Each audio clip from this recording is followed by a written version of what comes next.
Here's something most people misunderstand about avoidant attachment patterns.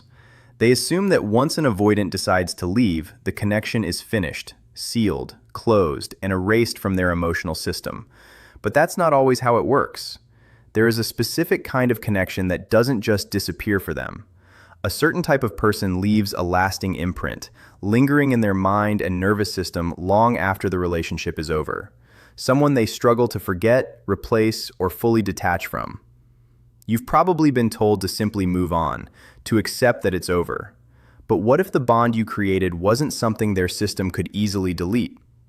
In this discussion from Avoidant Insights, we're going to explore why avoidant individuals often have difficulty fully disconnecting from what can be described as super empaths. What makes this dynamic so different from ordinary relationships, and what does it actually reveal about your role in their emotional world?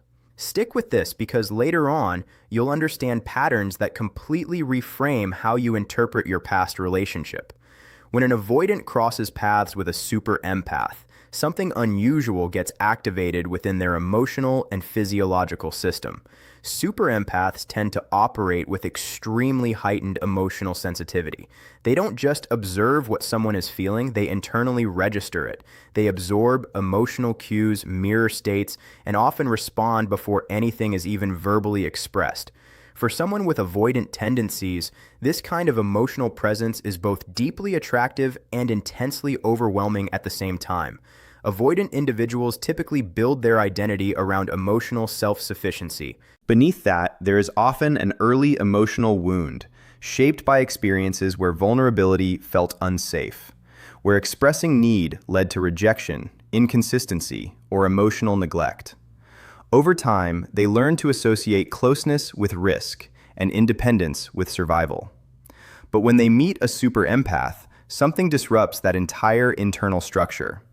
You don't just see their emotional walls, you somehow move through them without triggering alarm. You give them space without disappearing. You offer care without pressure. You remain emotionally present without forcing transformation. That combination creates what psychologists often describe as a corrective emotional experience. For the first time, their nervous system is introduced to a version of intimacy that doesn't feel suffocating or threatening. Instead, it feels safe. It feels like closeness without loss of identity. When this happens consistently, the avoidant nervous system begins to adapt. New emotional pathways start forming. The automatic survival response that once labeled intimacy as danger slowly begins to quiet down. However, there is a disconnect that creates confusion later. Their emotional system experiences safety, but their conscious reasoning mind has not fully integrated it. So even though something within them starts to relax in your presence, they still act from their old programming. This is where the push-pull dynamic begins. They withdraw, they detach, they convince themselves they are unaffected. They tell themselves they don't need it. But their body holds on to a very different record of what happened. Because while the mind can rationalize distance, the nervous system remembers emotional safety. You can logically decide someone is not right for you, yet still experience physiological responses when you hear their voice or think about them. That's not logic. That's memory stored in the body. So how do you separate genuine emotional impact from simple fantasy or wishful thinking? There are clear behavioral patterns that help distinguish real imprinting from typical avoidance cycling. Pattern 1, the comparison loop. When an avoidant has genuinely experienced a deep emotional imprint with a super empath, later connections often feel noticeably different. Not necessarily worse in every surface level way, but lacking a certain depth they can't quite name. Their nervous system retains a reference point. Even if they move on and date other people, something feels missing. The emotional resonance doesn't fully match what they once experienced. This is when you might notice indirect signs. They check your social presence more than expected. They revisit shared memories and conversation long after separation. They appear in your orbit in subtle, inconsistent ways. However, here's the critical distinction. An avoidant who is not evolved will repeat the same emotional pattern while avoiding responsibility for it. They may return, but without any real internal change. Same behaviors, same avoidance, same emotional inconsistency. An avoidant who has genuinely grown will respond differently. If they come back, it won't be through repetition, it will be through accountability. Their actions will reflect awareness, not just nostalgia. If the pattern repeats without change, it is not reconnection, it is recycling. And recycling always means the cycle is still open on their side, but it should be closed on yours. Pattern 2. Delayed emotional processing. One of the defining traits of avoidant systems is that emotional awareness often arrives late. During the relationship, when everything is active and emotionally charged, they tend to suppress or compartmentalize their feelings. They stay functional by disconnecting from emotional intensity. Meanwhile, the super empath is fully engaged, fully feeling, and fully processing in real time. After the breakup, this timing reverses. The empath begins healing while the avoidant enters a delayed emotional echo. Months can pass before the weight of what was lost actually registers internally. The nervous system slowly releases what it previously held down. This is why you often see avoidant individuals resurfacing unexpectedly after long periods of silence. Not always with vague breadcrumbs, but sometimes with reflective messages, expressions of realization, or admissions of clarity they didn't have before. Statements like, "I didn't understand it at the time," or "I've been thinking about what happened between us," are common in this phase. This is not always manipulation. Sometimes it is simply delayed emotional integration. But awareness alone is not enough. Without action, insight means very little. A truly evolved avoidant will not stop at realization. They will actively engage in change. They will seek understanding through therapy, reading, reflection, or intentional emotional work. They will begin to dismantle the patterns that created the distance in the first place. Without that, the cycle remains unchanged, no matter how deep the reflection sounds. And that is the point most people miss. Not every emotional return is a transformation. Sometimes it is just memory catching up with reality. In the end, what matters most is not whether they remember you. It's whether they have become someone capable of holding what they once walked away from. But if someone reaches out only to relieve their own guilt, without any real inner transformation, that isn't growth. It's self-comfort. It's avoidance in a different form. And at times, it can even cross into selfish behavior disguised as reflection. Pattern 3. The energy imprint shift. When an avoidant forms a deep connection with a super empath, they don't just remember the relationship emotionally, they carry fragments of it into their daily behavior, often without realizing it. You might notice subtle changes. They start setting firmer boundaries in their workplace. They become slightly more open with friends. They may even catch themselves repeating phrases, expressions, or emotional perspectives that once came from you. This isn't random. In the end, what you're really being asked to understand is not whether you were unforgettable to someone who walked away, but whether you are willing to stop measuring your worth through their ability or inability to stay. Because when you step back from all the patterns, the psychology, the delayed emotions, and the push-pull dynamics, one truth remains consistent. A meaningful connection can leave an imprint, but an imprint is not the same as commitment, and memory is not the same as emotional responsibility. Yes, certain avoidant dynamics can create a lingering echo. Yes, some people carry pieces of what they experienced with you long after the relationship ends. And yes, deep emotional bonds can shape behavior, influence future relationships, and resurface in unexpected ways. But none of that guarantees transformation. None of that guarantees accountability. And none of that guarantees return. This is where many people get stuck, mistaking emotional impact for emotional availability. Because someone thinking about you, missing parts of you, or even recognizing your value too late does not automatically mean they are capable of showing up differently. Awareness without action is just awareness.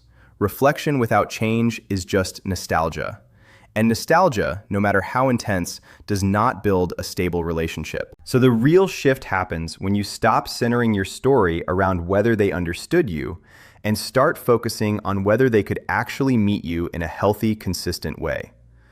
What this entire dynamic reveals is not just how avoidant attachment operates, but how deeply you are capable of loving, perceiving, and emotionally attuning to another person. That is not your weakness, it is your depth. But depth without boundaries becomes depletion, and empathy without self-protection becomes self-abandonment. At some point, the lesson is no longer about them at all. It becomes about you learning to recognize reciprocity over potential, consistency over intensity, and emotional safety over emotional chemistry. It becomes about no longer romanticizing confusion simply because it felt powerful. And it becomes about refusing to confuse being deeply felt with being truly chosen. Because being unforgettable to someone who cannot hold you is not a win. It is a warning that your capacity for connection may have exceeded their capacity for commitment. And that is not something you fix by waiting, proving, or hoping harder. It is something you grow beyond. The moment you stop asking, will they come back? And start asking, is this kind of love aligned with what I actually deserve long term? You begin to reclaim your power. And from that point forward, everything changes. You don't chase closure anymore because you realize closure was never meant to come from them. You don't wait for validation anymore because you understand that clarity doesn't require their participation. And you don't measure your value based on someone else's emotional capacity because you finally see that your worth was never the question. So the conclusion is simple, even if the experience was not. What you shared was real. What you felt was valid. What you gave mattered. But what you choose next matters more. Because the real ending is not when they leave. It is when you stop leaving yourself behind in the process. From a neurological perspective, mirror neurons activate when we observe and emotionally bond with someone. In deep attachment, these patterns don't just fade, they embed. The brain retains behavioral imprints from people who had strong emotional significance.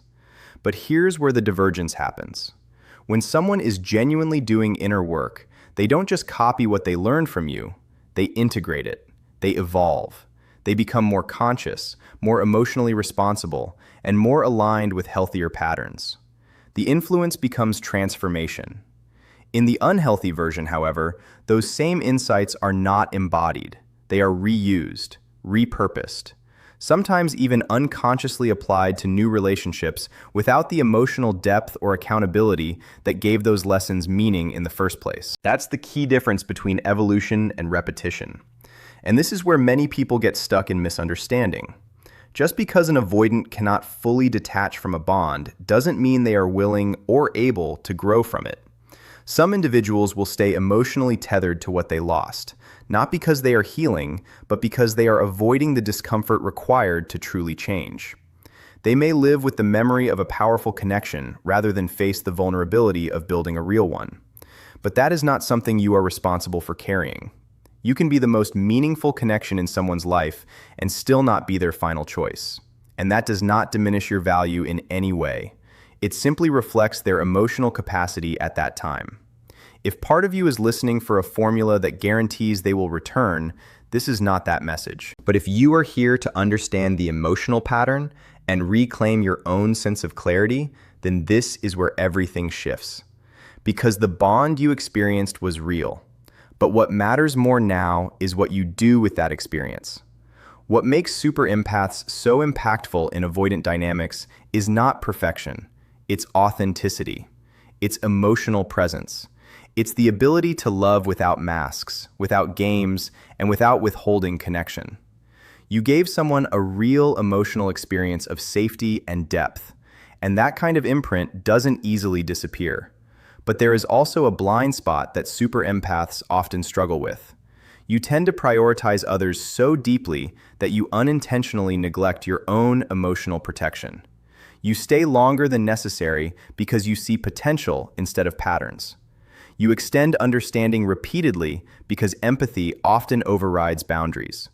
And over time, that can lead you to abandon yourself in the name of connection. So the real question becomes this: what would change in your life if you directed that same level of care, patience, and emotional depth toward yourself?